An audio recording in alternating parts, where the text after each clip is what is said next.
welcome to Whisky Whims with me, Stuart. Unfortunately, I did not release a video last Friday, and that was because I got a puppy. And he is trying to sleep here, but for the views, I'll show him off. This is Jura.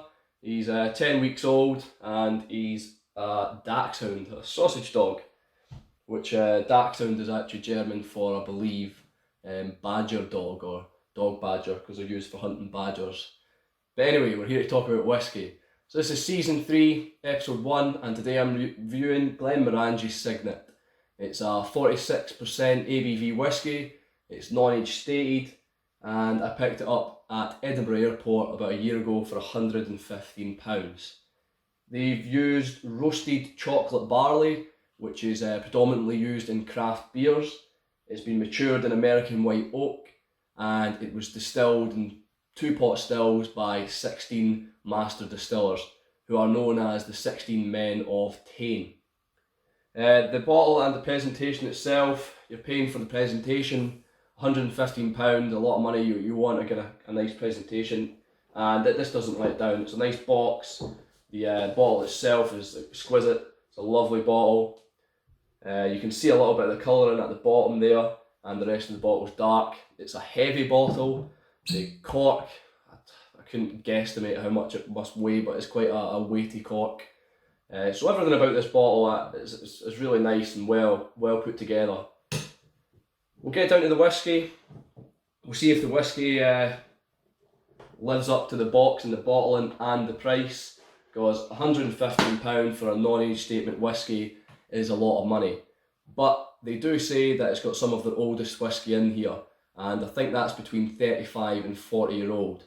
So they do say that. Whether that's the case, we won't really know. We'll never know unless someone of Glenmorangie actually comes out and tells us. Anything else on the whiskey itself? Glenmorangie said on their website it's the richest whiskey they've created, and yeah, we'll get down to it, see if it's worth it. So the nose, chocolate is definitely, I just realised I've cracked this glass a little. Chocolate is definitely at the forefront of this nose. It's not a sweet chocolate, it's a dark chocolate, high cocoa percentage. There's definitely some fruitiness there, but predominantly chocolate. There's a honeycomb coming through, and this reminds me of a UK sweet. I'm not sure if it's produced anywhere else, but it's called Crunchy. So it's a chocolate sweet covered with a honeycomb sweet covered with chocolate. That's what this reminds me of. There's some wood on the nose. It's not overly complex. Mainly chocolate. It's a 7 out of 10. It's still a nice, pleasant nose, although it's not that complex. It's nice and sweet, not sickly sweet. There's these sweet fruits in there. There's a dark chocolate which kind of gives it a bitterness, but not much else. So a 7 out of 10. We'll see what the palate has to offer.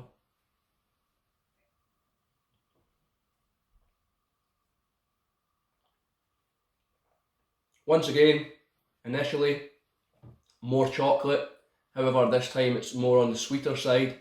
There's a kind of more sugar there. There's an orange flavour. I'd go as far to say a kind of chocolate orange.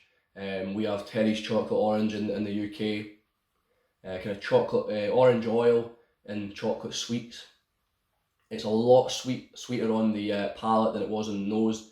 The nose had some sweet notes there, but it's predominantly that bitter dark chocolate. There's some spices there.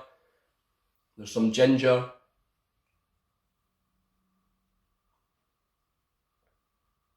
Possibly cinnamon or nutmeg there as well. There's more of that wood coming through from the nose, but now it's more like an oak, kind of oak flavour coming through.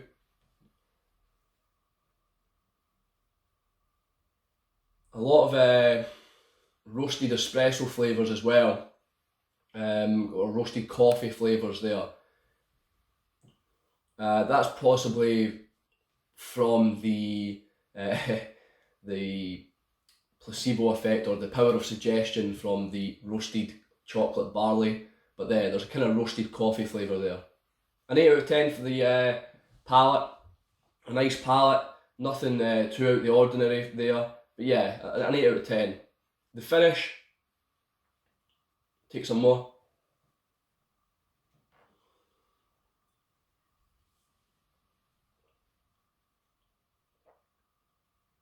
Yeah, from the palate, I kind of moved on too fast there. The palate's that sweeter taste, but it does go to bitterness, and I think that leads on to the finish. The finish is bitter, and again, this comes from the dark chocolate side of things. There's a constant theme throughout this whiskey, and it appears to be that chocolate barley. I don't know if they just roast the barley. I should have maybe looked this up. I don't know if they roast the barley or if they actually add some chocolate flavouring into it. I'm not sure exactly how this works. If you know, I'd love to hear it in the comments. It might be something like just as plain as roasting the barley, or they might actually add flavouring to it. However, there is a chocolate theme throughout this whiskey. Maybe some honey there as well, or treacle. There's a kind of sweetness there coming through. It can't make up its mind if it's a bitter whiskey or if it's a sweet whiskey. It's changing from one to the other. But yeah, there's a honey or treacle flavour coming through there. I want to say there's mint, but it's not overly powerful. It's not in your face. It takes a little bit of time to come through. And even thinking about it, it kind of drifts in and out. The mint's there. Sometimes it's not. If that even makes sense. It's not in your face, the mint.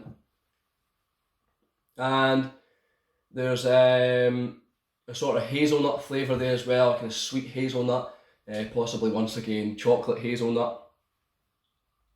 Yeah, I quite like this finish. Medium to long. It's not an overly long finish, but it's not entirely short. I'd say it's medium virgin on the long. So an 8 out of 10 for the finish. Overall, this whiskey, I'd give it a 7.7 out of 10. For me, non-age statement, £115. It's a nice whiskey, it's a good whiskey. However, for 115, and it even goes higher higher now, I think it's 145 for some of the bottles. Non-age statement, non-chill filtered, £115, just it's a lot of money for a non-age statement whiskey. If they could have produced this at 12, maybe 15 or 18, I think 18 would have been perfect, £115 for an 18-year-old. You can tell there are some old whiskies in this, however, it still feels a little young. There's still a kind of youngness to it. So whether they've used quite a small percentage of older whiskey and the majority of it's a younger whiskey, that seems like the case. Would I recommend buying it? Would I get another bottle of it at this price? At this moment in time, I don't think so. I think 115 is a lot of money for a non-age statement. But I can't argue that it's a good whiskey. It's not a terrible whiskey. It's far from it. It's still a good whiskey. But yeah, for a non-age statement, it's a bit expensive. Once again, thanks for watching. If you've enjoyed the content, please do subscribe. If you've got any feedback, I'd love to hear it in the comments. Please follow my Instagram, and I've also set up a Facebook page. I'll link that in the description as well. I've been Stuart, this has been Whisky Whims. I'll see you later.